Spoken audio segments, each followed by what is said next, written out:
Buenos días, hoy te voy a mostrar cómo cambiar la fecha y la hora en iPhone 17 Pro.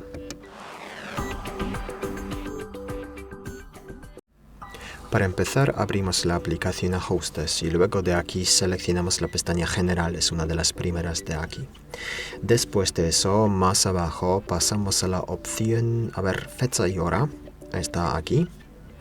Y luego desactivamos ajuste automático. De esta manera podemos ajustar fecha, hora y también zona horaria manualmente. Pasamos a zona horaria y seleccionamos una zona de aquí, hay que buscarla aquí. Vamos a poner, por ejemplo, Madrid, de España.